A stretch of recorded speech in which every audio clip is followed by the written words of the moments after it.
which came up in a conversation this week is it actually possible to get everything done that you want to do?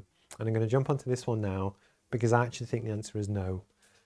Most diligent people, we go in, we do our jobs, we run our businesses, we do our client work, we do whatever it is that we kind of need to do.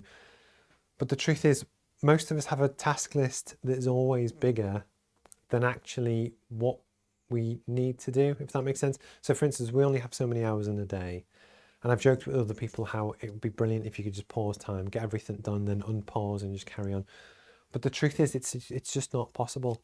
If you are really good at your job, chances are you're passionate about what you're doing, and you're actually probably going to find new things to do because you want to do things better and faster and improve the business and work after the team. But the point is, because you're a proactive individual, you'll probably never get things done because actually you always want to do a really good job. I think the trick is knowing what is the most important thing to focus on, to really kind of put your priorities in place. Work, your hours and do the commitment, but also not feel too guilty if certain things do get dropped. Providing it's not a critical kind of thing, there will always be something that can't get done or doesn't get done. But that's true for every business, everyone around the world. And it was almost just when you kind of make the mindset not to be too hard on yourself all the time, all day, every day, about everything you want to get done. It kind of takes the pressure off, it makes you a lot happier.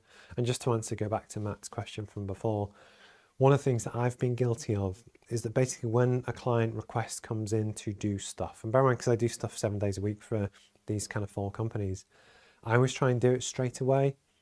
But the truth is, I shouldn't. I should schedule it, and I should get better with my time about what I do.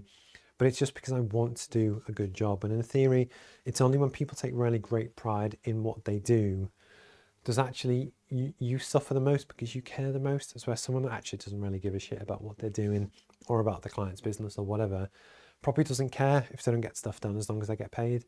And that's the difference, where some people will get done what they need to do and not really give a shit about the business or what happens as soon as their phone goes off or it's 5 o'clock, they're kind of gone. And often it's the people that care the most that suffer the most. And it was just, we all kind of go through it. I go through it as well. And it was just something I wanted to talk about because a lot of people have kind of mentioned it recently. Just asking the question, and we always joke that it's not possible. And the truth is, it's not. So that's as simple as that. And I just thought it was an interesting kind of topic to talk about, but especially because this happens in a lot of different businesses, a lot of different places. A lot of people often, in smaller companies, you don't know what other people do in other businesses, so you don't really know what's normal. And especially with social media and LinkedIn, all you ever see is this perfect version of nights out and awards and whatever. And people never put up the crappy shit stuff that happens every week, either the drudgery of just getting through stuff. And hence why I like to kind of talk about it if I can. But Matt, I appreciate the question.